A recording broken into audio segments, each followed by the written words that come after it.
अस्सलाम वालेकुम, मैं हूं फैसल तारड़। खान को दोबारा अस्पताल मुंतकिल करने के हवाले से दावे हो रहे हैं।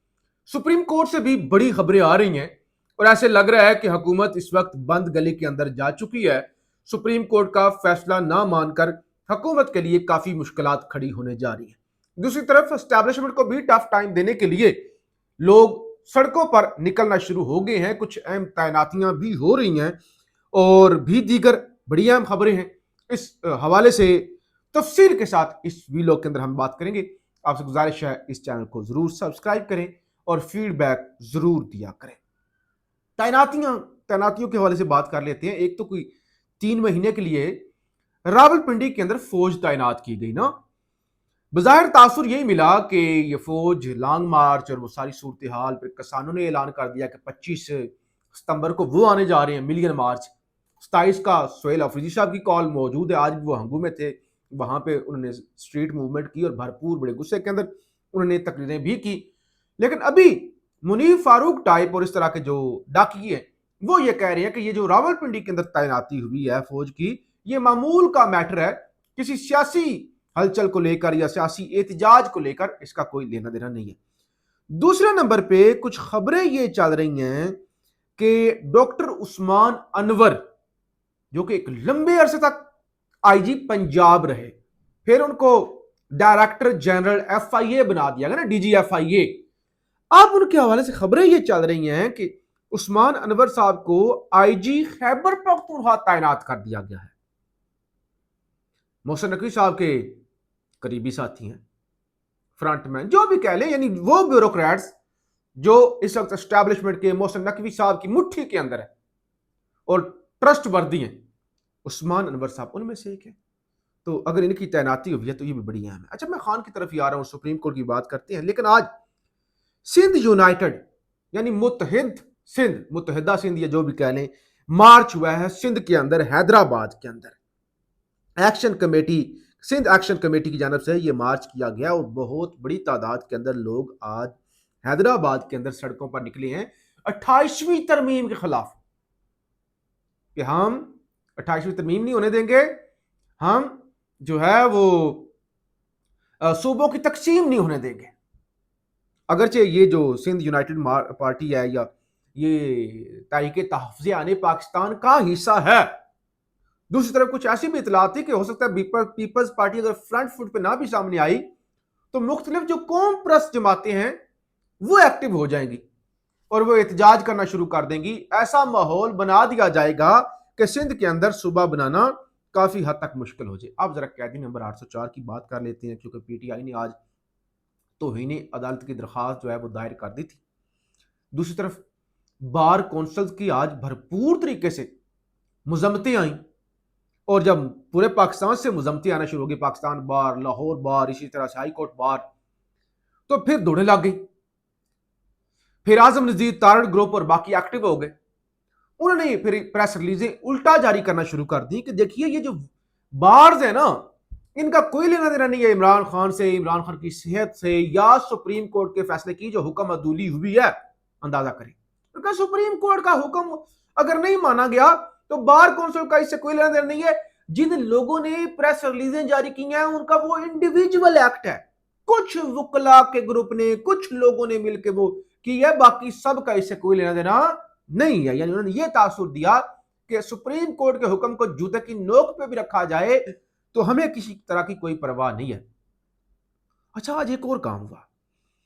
काम ये हुआ कि जो कमिश्नर, चीफ कमिश्नर इस्लामाबाद ने इमरान खान से मुतल्लिक सुप्रीम कोर्ट के 18 अगस्त के हुक्म के खिलाफ अर्ली हेयरिंग की दरखास्त दायर कर दी। रिव्यू पिटिशन में निजी अस्पताल मुंतकली, मेडिकल पैनल और इलाज के अहकामात पर नजरसानी और वापसी की हिस्सेदार, जबकि 27वीं यानी तरमीम आर्टिकल 175(2) और जेल कवानीन से मुतल्लिक अहम कानूनी सवालात उठाए गए हैं।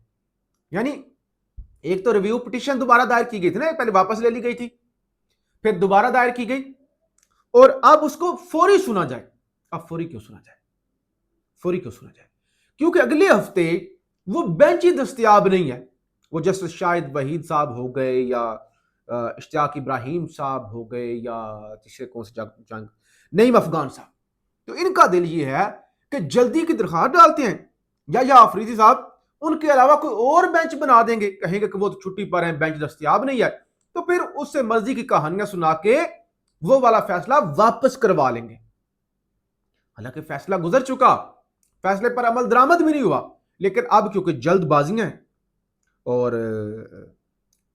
जो है वो बड़ा एक है कि पता नहीं सुप्रीम कोर्ट क्या कर देगी, पता नहीं स्टैब्लिशमेंट हमारे साथ है कि उनके साथ है या न्यूट्रल है इस केस के अंदर।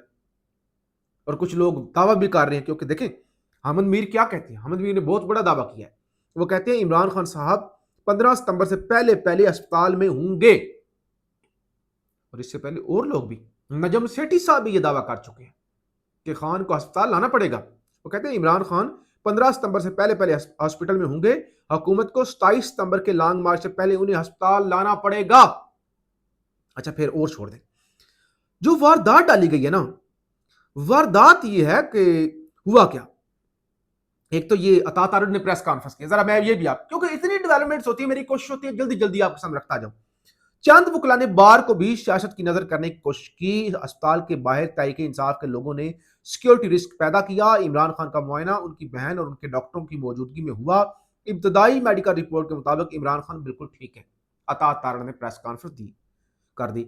इख्तियार वली वजीर आजम के कोऑर्डिनेटर हैं, वो कहते हैं भाई हमने पता करवाया है, कोई बंदा भी अस्पताल के बाहर नहीं था और मैं खुद वहां पे मौजूद था, कोई पीटीआई का वर्कर नहीं था। यानी टोटल वर्कर भी अगर मिलाए ना 10 वर्कर नहीं होंगे, राहगीर थे, आते जाते शायरी खुश थे। मैं तो रिपोर्ट कर रहा था वहां से, कोई पीटीआई का झंडा, कोई इस तरह से कोई सूरत नहीं थी, कोई नारेबाजी नहीं हुई। तो बहरहाल अब ये जवाब पैदा कर रही है और कहते हैं वो बाहर जो है वो छोड़ दे उनको। अच्छा ये यानी, अच्छा फिर हुआ क्या है। डॉक्टर्स ने सजेस्ट ये किया था कि इमरान खान की एंजियोग्राफी कराई जाए। ये साकिब बशीर साहब का ट्वीट मैं आपको पढ़ के सुना देता हूं। कहते हैं सूरत हाल में नया ट्विस्ट, दिल के डॉक्टर ने इमरान खान को 1 अगस्त को जेल में चेक करने के बाद एक रिपोर्ट मुरतब की थी, जिसका प्लान बी में उनकी सिटी कोरोनरी एंजियोग्राफी कराना तजवीज़ किया गया था। फिर 20 और 21 अगस्त को इमरान खान पिम्स लाया गया। अब इस टेस्ट का क्या हुआ उस बारे में कुछ मालूम नहीं। पिम्स लाया गया ना, बताया गया जी टेस्ट किए गए हैं, लेकिन क्योंकि सुप्रीम कोर्ट का हुक्म है हम डिस्क्लोज नहीं कर सकते, हालांकि वहां पे सिर्फ बीपी चेक किया गया और आंख में इंजेक्शन लगाया गया। अच्छा अब ये बड़ा अहम टेस्ट था एंजियोग्राफी, ये होनी थी। अब साकिब बशीर साहब कहते हैं कि आज ही खबर आई है कि एंजियोग्राफी करने वाली मशीन ही नहीं है। वो कहते हैं पिम्स में एंजियोग्राफी की सहूलत फाल ना होने का वजीर आजम ने नोटिस ले लिया। आज ही शहबाज शरीफ ने नोटिस लिया है कि मशीन खराब है, वहां पे है ही नहीं, खराब है पिम्स अस्पताल के अंदर। तो इसका मतलब है जब वहां पे वो सिस्टम ही नहीं है, कोई आंखों का भी डॉक्टर नहीं, ऊपर से एंजियोग्राफी वाली मशीन ही नहीं है, जो स्पेशल किस्म की एंजियोग्राफी होती है, तो फिर इमरान खान की तो एंजियोग्राफी नहीं की गई होगी। इसका मतलब यह है कि फिर आप क्या लेने आए थे, आप इमरान खान को क्या करने के लिए आए थे पिम्स, अगर आपने मेडिकल कोई ट्रीटमेंट करवाई नहीं, कोई टेस्ट तक नहीं हुए। तो ये चीजें भी मशकूक हो गई, तो और फिर सुप्रीम कोर्ट के फैसले पर अमल ही नहीं हुआ। तो ये सारी मशकूक चीजों को इकट्ठा करें और साथ में हामिद मीर साहब की ये वाली खबर कि इमरान खान को अस्पताल मुंतकिल करना पड़ेगा, तो इसका मतलब ये है। और साथ ही जो हुकूमत डरी हुई है अर्ली हेयरिंग की दरखास्त के वो वाला बेंच जो है वो फेस ना करना पड़े, तो लगता है कि इमरान खान साहब बहुत जल्द दोबारा, और मेरी कुछ इस्लामाबाद में ज़ाहिर बाखबर सहाफ़ियों से भी मुलाकात हुई, उनसे भी मैंने यही सवाल पूछा, तो उन्होंने भी यही बताया कि भाई इमरान खान साहब को कुछ भी हो जाए अगले हफ्ते में 2 हफ्तों में अस्पताल मुंतकिल करना पड़ेगा। और दोबारा अगर कर दिया जाता है खान साहब का अस्पताल, शिफा के अंदर किया जाता है, पिम्स के अंदर किया जाता है, जिधर भी, फिर इस हुकूमत के पल्ले क्या रह जाएगा। सारी उम्र इनके माथे पर यह कालक लगी रहेगी कि साबिक वजीर आजम को इन्होंने अपनी दफा अस्पताल तक मुंतकिल नहीं किया था, जो खुद डीले खड़का के भाग गए थे जहाजों पे बैठ के। सारी उम्र ये अस्पतालों के अंदर मर भी रहे हुए, जेलों के अंदर मर भी रहे हुए, लोग इन पर रहम नहीं करेंगे, तो कहेंगे अपनी दफा ये इतने फिरौन बने हुए थे, मरने दो इनको। नहीं लोग, भाई लोग नहीं परवाह करते, लोग कहते ठीक है, फिर कहते हैं बीमारी पर सियासत होती है। अगर ये लोग बीमार हो गए, लोगों ने सेलिब्रेट करना है, अगर ये मुनासिब चीज नहीं, लेकिन लोगों ने सेलिब्रेट करना है, कहा ये। बहरहाल फीडबैक जरूर दीजिएगा। पाकिस्तान जिंदाबाद।